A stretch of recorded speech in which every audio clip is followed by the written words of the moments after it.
Did Fallout 2 actually live up to the hype? Because judging by the audience scores, something clearly changed.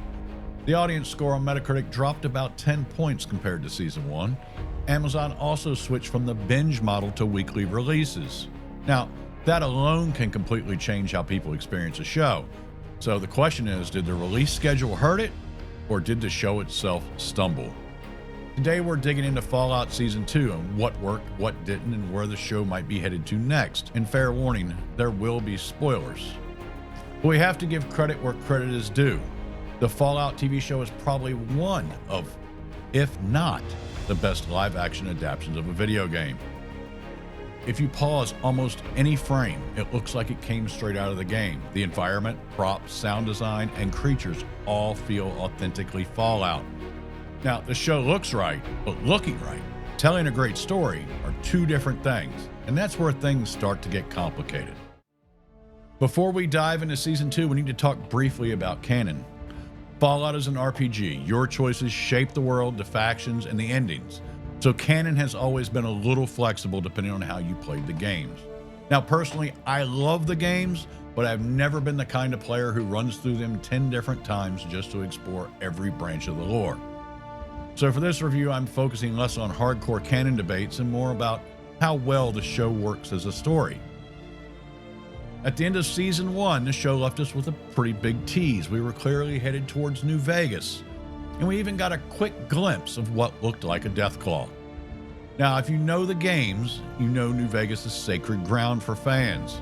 It's one of the most beloved entries in the franchise, and it comes with a lot of baggage. Mr. House, the Legion, Yes Man, the NCR. Meanwhile, newcomers to the series were just asking simpler questions like what that giant skull belonged to and how Vegas survived the bombs.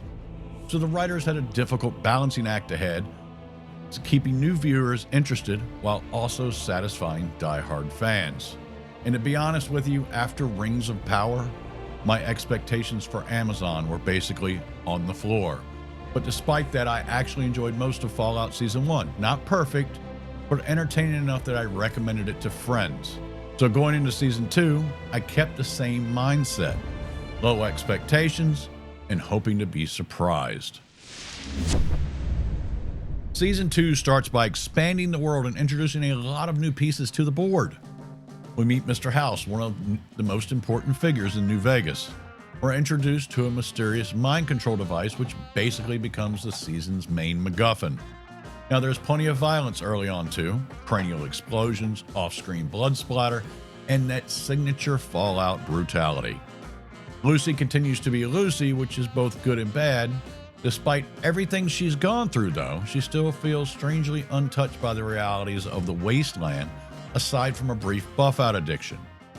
Meanwhile, things are unraveling inside the vaults. Stephanie finally reveals her true colors in Vault 32, while Vault 33 begins to fall apart.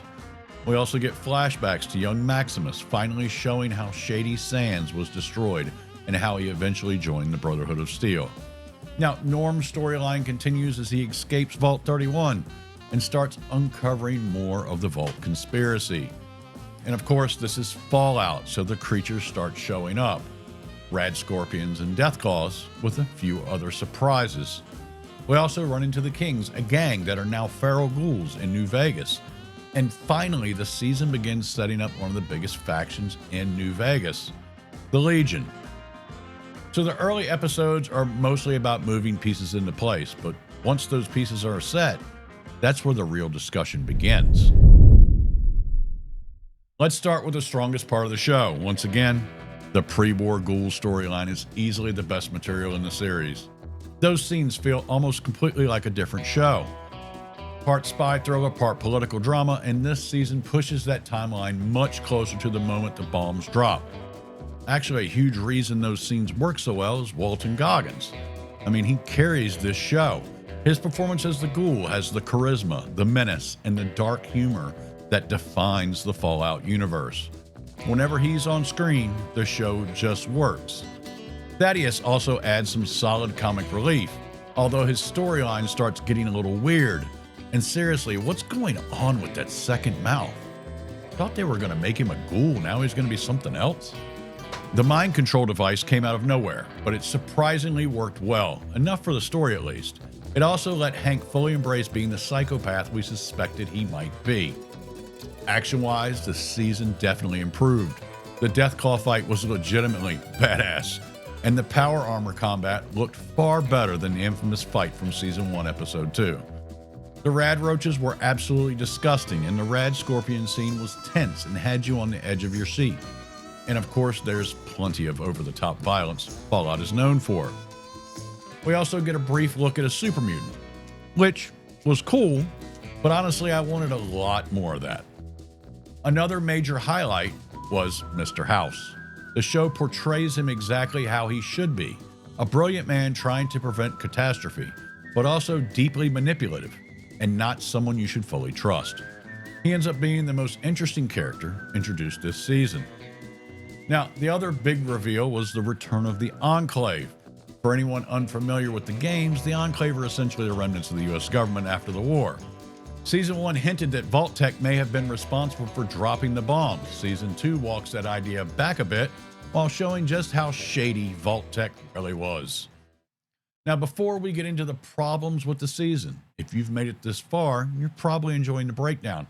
So consider subscribing if you want more pop culture, gaming, and reviews like this. Now, unfortunately, this is where the show starts to struggle. The first 5 episodes feel a lot like filler. Maximus is wildly inconsistent as a character. One minute he's a fearless badass, the next he's a coward. One moment he's clever, the next he's acting like a complete idiot. And the Brotherhood Civil War storyline is also way too simple for a faction that's supposed to be this powerful and organized. The reason for Maximus and Lucy reuniting feels forced and poorly written. And honestly, a lot of the characters just feel way too dumb. Now, you can call the Brotherhood of Steel racist, cult-like, or authoritarian. I would agree, but they should never be portrayed as stupid. This goes for the factions like the Legion or the NCR. More importantly, the general portrayal of wasteland survivors as idiots just doesn't make sense. People living in a world they're constantly fighting to survive in wouldn't behave like this. The whole idiocracy style humor just doesn't fit Fallout. Now, Lucy also doesn't change much as a character. She goes rogue for a while, but by the end, she's basically the same person who left the vault.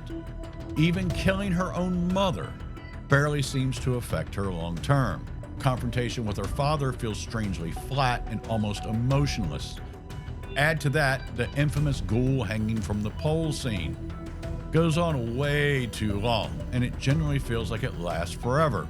Now, the pacing across the season drags in multiple places, and outside of the cool visuals and decent VFX, especially for Amazon, there just isn't enough narrative weight holding things together. Here's the real problem. The pre-war ghoul storyline is the best thing in the show, and it's almost finished. The timeline is now caught up to the point where the bombs drop. That means the strongest narrative thread is basically reaching its endpoint. At the same time, most of the main characters haven't grown much. Whenever they show signs of development, the writers immediately reset them back to where they started. Another issue is the Enclave timeline. Since the show takes place after the events of the games, it's hard to understand how they're going to portray the Enclave as activating when players have already fought them multiple times. And honestly, there just aren't many characters worth caring about. For me, the ghoul is carrying most of the emotional weight, and in fact, I'm generally more curious about Thad's second mouth than I am about Lucy or Maximus. That's probably not a great sign. So where does the story go from here? The ghoul will almost certainly head towards the Enclave. The Legion and NCR will likely be fighting over New Vegas, possibly with Mr. House stepping in. And if the show really wants a big spectacle moment, we may finally see Liberty Prime enter the story. But if Liberty Prime does show up, it will be at the very end of the season. The pre-war storyline is almost done unless the show reveals the ghoul had deeper connections to the Enclave. And at its current pace, I'm honestly not sure the show will make it to a cohesive season 4. But we'll see, because in the wasteland, anything can happen. Now, overall, this entire season is a 6 out of 10, with the last 3 episodes floating the series. Now, there is a wow in every episode, just a lot of it doesn't matter to the story.